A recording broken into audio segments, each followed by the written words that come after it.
These Chipotle steak and pepper bowls have only 497 calories each. They are made using lean steak, bell peppers, and rice, and can be finished in about 45 minutes, making them a great choice for if you're in search of a lower calorie lunch or dinner option. With all the flavors in this one, you'll be looking forward to your meals for the week. Here's how you make it. For this recipe, you'll need about 4 cups or 600 grams of day-old cooked rice. Using leftover rice is preferred because it's had the chance to dry out a bit and leads to a better end product. You don't need to do it, but it is recommended. Next, you can make the marinade for your steak. Place a bowl over a scale and add in 1 tablespoon or 15 grams of oil, 1 tablespoon or 15 grams of soy sauce, and then 1 teaspoon or 3 grams each of garlic powder, onion powder, chili powder, paprika, and black pepper, and then 1/2 teaspoon or 3 grams of salt.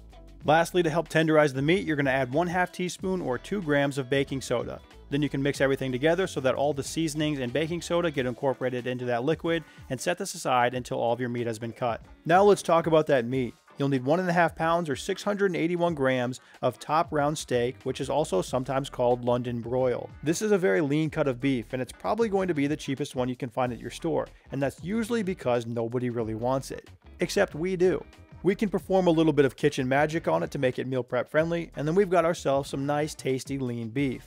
Before I cut this, I place it into the freezer for a couple of hours so that it can firm up, and this will make it much easier to cut. To make this cut of beef more edible, one of the things I'm going to do is cut it into small pieces. Because this one is so lean, if you try to have bigger pieces of steak, they're going to come out tough and chewy and not very fun to eat.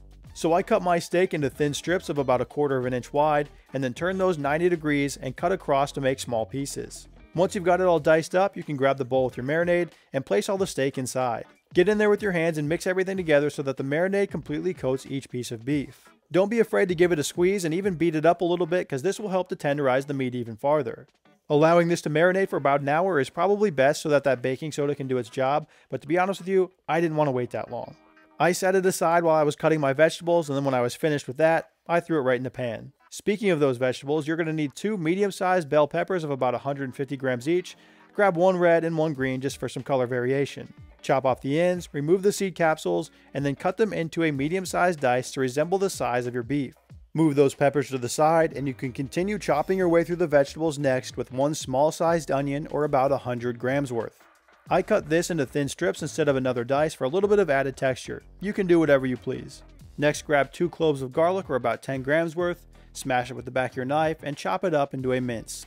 For a bit of flavor in this recipe, we're going to add some chipotle peppers and adobo sauce. This is going to add a touch of smokiness as well as some spice. You'll need 3 tablespoons or 45 grams of a combination of the adobo sauce and the chipotle peppers. Chipotle peppers are dried jalapenos, which means they have a little bit of a kick to them.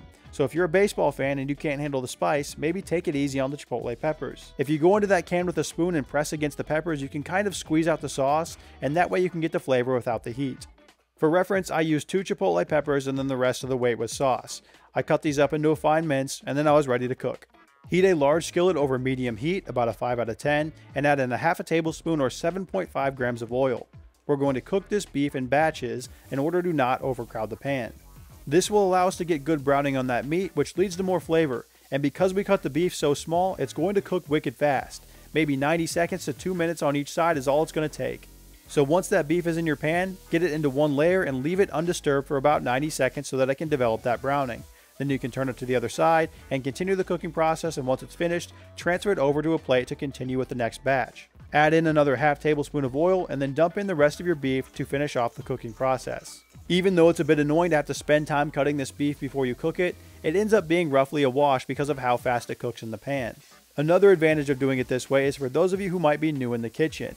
This method is a bit more forgiving and harder to mess up. Once all your meat is finished, you can transfer it over to the plate to rest and move on with cooking your vegetables. We're going to do this all in the same pan, which should still have a bit of residual oil left over, so you'll only need to add an additional 2 teaspoons or 10 grams, and then toss in your onions and pepper mixture. Mix these around in the oil to coat and allow them to saute for a few minutes and soften up.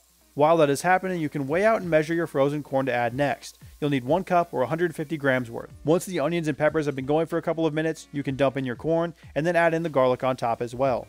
Shake and stir it around and allow this to continue sauteing for another minute or 2 before going in and adding your rice. When you're ready for the rice, you can create a little well in the center of your vegetables and add in 4 cups or about 600 grams of cooked day-old rice. Now for reference, when I cooked this yesterday, it was 250 grams of dry rice into my rice cooker. Start breaking up the clumps and then add in 2 tablespoons or 30 grams of soy sauce, 1 tablespoon or 15 grams of lime juice, and then the 3 tablespoons or 45 grams of chopped chipotles and adobo sauce. Thoroughly mix the contents of this pan together so that all of the rice can get completely coated with the chipotle peppers, soy sauce, and lime juice, and then once you've reached this state, dump in all of your beef. Be sure to also include any juices that have accumulated on the plate, and then stir the pan together one more time, give it a taste test, and adjust the flavor with salt and pepper as necessary. Once you're happy with where it's at, this one is ready to plate. This recipe will yield you 5 servings, so lay out 5 meal prep containers and divide the contents of your skillet evenly between the 5. Occasionally I like using steak in recipes just because it gives a little bit of a different flavor than using ground beef. It's got more of a meatier flavor and texture, which can add some variation to your meal prep rotations. You can obviously sub with ground beef in this recipe if you wanted to, but I do think the steak just takes it up a notch. For even more flavor, you could use sirloin instead of the top round. It's just going to be more expensive and be slightly less lean. I garnished each meal with some lime wedges and chopped cilantro. Both of these are optional. Each serving of this meal will come in at 497 calories with 38 grams of protein. It's not very often you get to eat a beef meal and stay under 500 calories, and that is the magic of the top round. Now, if you wanted this meal to have more protein, you could bump up the total amount of steak used to 2 pounds, and that would put you right around 48 grams of protein per serving. I wrote this recipe to use 1.5 pounds of meat just to have something that's under 500 calories for those who need it. Once cooled, I can toss on the lids and move them into the refrigerator where they will last for up to 5 days. Easy meals like this one, where you can finish your prep in well under an hour, will help you to stay consistent with your eating because of how simple and effective they are.